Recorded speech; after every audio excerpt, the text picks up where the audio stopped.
Halo semuanya, perkenalkan nama saya Dimas Arya Bima Sakti dari kelas 1 TEB.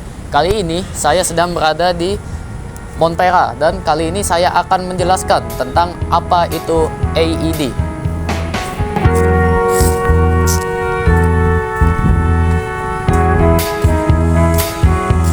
You're just too good to be true. Can't take my eyes off of you. You be like heaven to touch. I wanna hold you so much. At long last, love has arrived. I thank God I'm alive. You're just... Jadi, apa sih AED itu?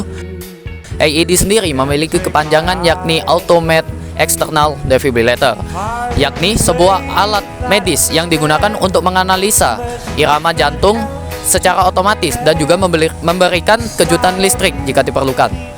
Tujuannya yakni untuk mengembalikan irama jantung sesuai dengan kondisi seperti semula. Lalu mengapa sih AED itu sangat penting? Ada beberapa manfaat yang diperoleh ketika kita memiliki AED ini, yakni yang pertama, mengurangi angka kematian yang disebabkan oleh serangan atau henti jantung. Yang kedua, meningkatkan peluang kehidupan sebesar 60%. Yang ketiga, sangat mudah untuk digunakan.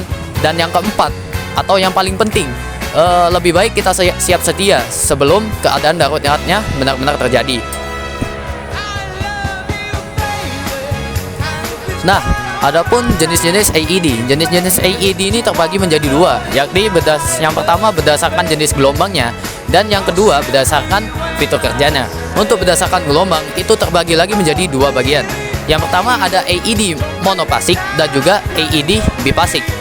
AED monofasik ialah AED yang menghantarkan tegangan listrik atau shock secara satu arah, sedangkan bifasik itu menghantarkan listrik atau shocknya secara dua arah bolak-balik. Jadi analoginya itu monofasik itu merupakan menggunakan arus DC dan bifasik menggunakan arus AC. Kemudian yang kedua ada secara fitur kerjanya. Secara fitur kerja ini terbagi menjadi tiga, yakni yang pertama ada AED manual. AED manual ini digunakan secara manual dan tegangannya pun diatur secara manual. Biasanya digunakan oleh tenaga medis yang telah berpengalaman. Yang kedua ada semi otomatis.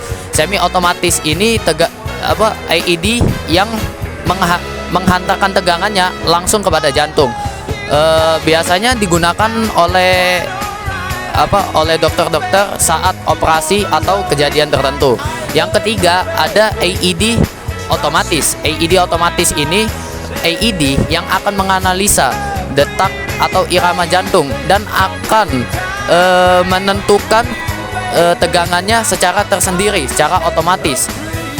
Jadi AED ini benar-benar otomatis dan tidak ada campur tangan manual sama sekali. Biasanya AED ini sifatnya portable dan bisa digunakan oleh siapa saja.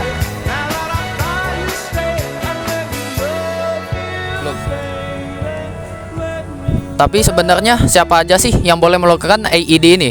Sebenarnya yang boleh melakukan AED ini tidak hanya petugas medis ataupun petugas kesehatan. Bisa saja pemadam kebakaran, polisi, security, bahkan masyarakat umum. Tapi dengan syarat harus sudah melalui pelatihan atau seminimalnya telah mengetahui cara untuk melakukan atau menggunakan AED ini.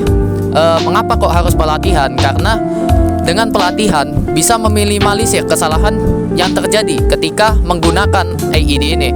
Tapi apa sih kesalahan-kesalahan yang biasanya terjadi dalam menggunakan AED? Biasanya mesin atau AED-nya sendiri itu jarang melakukan kesalahan karena tingkat kesalahannya paling besar hanyalah 4%. Sebaliknya justru penggunanya yang sering melakukan kesalahan. Contohnya seperti tidak menghiraukan instruksi yang diberikan oleh AED-nya.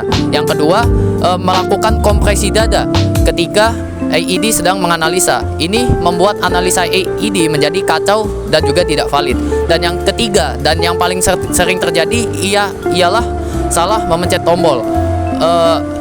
Maka dari itu, dengan pelatihan kita bisa meminimalisir kesalahan yang terjadi dan juga sangat berguna untuk menyelamatkan nyawa orang yang sedang mengalami henti jantung.